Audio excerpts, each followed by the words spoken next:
malaya pa. Pero hindi natin alam yung mga moves ni NBI Matibag dahil kinasuhan niya ako ng inciting to sedition, inciting to rebellion. Hindi ko pa alam yung laman ng kanilang complaint, pero nag-serve sila kahapon sa office ko eh. Hindi na ako nagtatrabaho dun sa BGC eh. So sorry na lang kayo. Hanapin nyo na lang ako para ma-serve ako ng subpoena.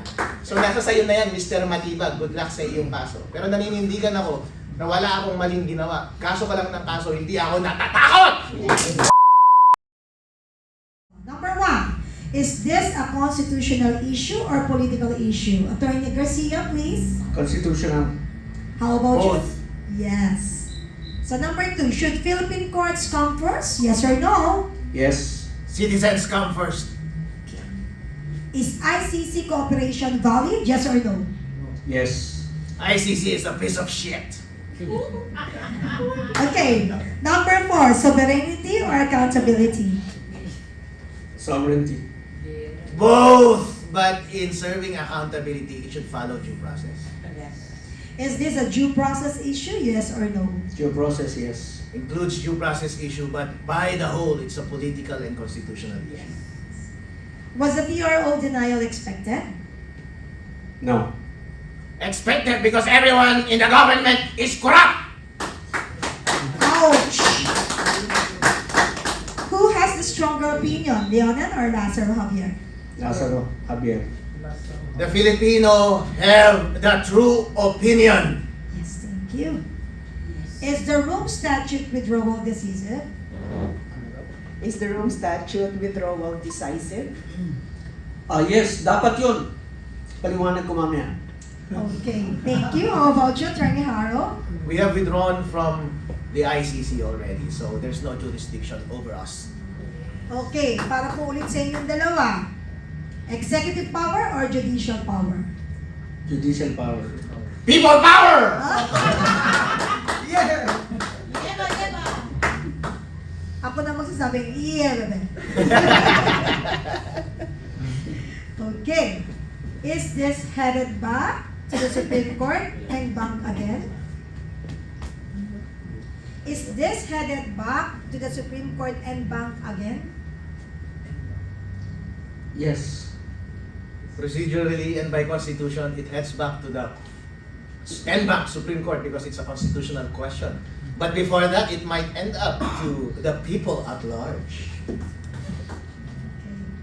Could this restrain Philippine constitutional law? Attorney Garcia? Ano? Could this restrain Philippines constitutional law? Itong decision po. Itong... We're talking about the decision, sir. Ano hindi? This is part of, you know, yung ano natin eh, judicial process natin. So, it's not restrictive, it's educational, it's for the benefit of us all ultimately. Yeah. Philippine jurisprudence is imperfect. It may add to the imperfection.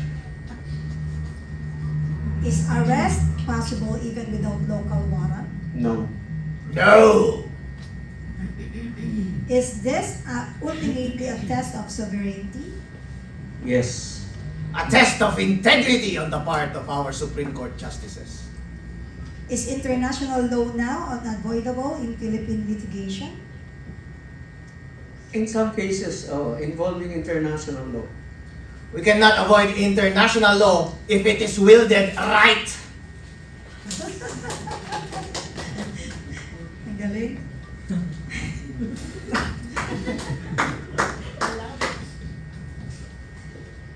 Last. Landmark case. Yes or no? Yes. Yes, and it's shameful. Ay, nako. Pinapawisan talaga ako. Nagbabarbol ako, umihina yung aking signal. Pagka ang katabi ko, nasasagap yung mga signal natin lahat. And, Attorney Yvette? Yes, Paliwanag kapag niyo, may, paliwanag. may gustong ipaliwanag si Yes, yes. General Garcia as to your rapid fire question number 3 is ICC cooperation. Yes, Ba? please do. Tama po, General? Yung ICC kasi, bagay ito dun sa mga bansa na fragile ang democracy. Okay? Pero sa yung Pilipinas, hindi naman fragile ang democracy natin. Eh. It's very healthy, it's very alive. So, we don't need the ICC actually. So, tama yung pag-withdraw natin from the ICC because okay naman yung ating... May problema ang politiko natin, may problema ang mga politiko natin. Okay? Pero hindi yung bansa natin mismo ang may problema. No? Actually, hindi rin botante ang may problema. Talagang politiko ang may problema. Yung mga magnanakaw na ninanakaw yung boto natin para makapagnakaw pa sila ulit na makapagnakaw. Okay, sana matuto tayo dito dahil boto tayo ng boto ng mga magnanakaw kaya pinapayagan natin silang magnakaw sa atin. Okay, so yung withdrawal sa ICC, that's perfect. 100% I agree. Because our democracy is healthy, it's alive. Okay lang. Ngayon, Attorney Harold, singit ko lang. Kamusta po kayo ngayon? Malaya pa, pero hindi natin alam yung mga moves ni NBI Matibag dahil kinasuhan niya ako ng inciting to sedition, inciting to rebellion. Hindi ko pa alam yung laman ng kanilang complaint pero nag-serve sila kahapon sa office ko eh. Hindi na ako nagtatrabaho dun sa BGC eh. So sorry na lang kayo. Hanapin nyo na lang ako para ma-serve ako ng subpoena. Pero in any case, base sa press con ni Director Matibag, ay nag-incite daw ako ng sedition doon sa Rage Visayas na ginawa natin sa Cebu. Pero ano ba ang ginawa ko doon? Nagtanong lang naman ako sa taong bayan at sila ay sumagot. So hindi ko statement yon. Ang inciting ay ako yung nag-uudyok. At ang dapat inuudyok mo ay patayin yung mga ahente ng gobyerno or hindi nasundin yung mga ahensya ng gobyerno or manawagan ka na magrebelde. Ibig sabihin mag-take up ng arms. Pero ano ang tinanong ko sa Rage Visayas? Ang tinanong ko lang naman sa kanila ay, gusto nyo na ba silang patayin? Pero sumagot sila kagad. Pero ang tanong ko ay, gusto nyo na ba patayin ang korupsyon? Hindi ko sinabing sila. Gusto nyo na ba patayin ang korupsyon? O, di ba? Hindi seditious yun. At hindi inciting yun dahil nagtanong lang ako. Freedom of asking questions ang tawag doon. At freedom of speech yun ng mga sumagot. Alright? At yung tinanong natin, gusto nyo na ba ng revolusyon? Ulit, nagtatanong ulit ako. Kung baga sa batas, sa prosecution, ang standard ay reasonable certainty of conviction. Sa korte, proof beyond reasonable doubt. Pero kapag ako ang nagtanong at hindi ako yung sumagot, ibig sabihin merong uncertainty sa aking intention. Merong plausible deniability. So hindi siya pasok for prosecution at hindi rin siya pasok for conviction. And besides, kapag sinabi kong revolution, meron namang peaceful revolution. Hindi naman ibig sabihin rebellion ka agad. I-distinguish natin yung rebellion sa revolution. Ang rebellion, taking up arms to overthrow the government. Green Revolution. Yeah, the Green Revolution is quite another revolution. It's a peaceful revolution.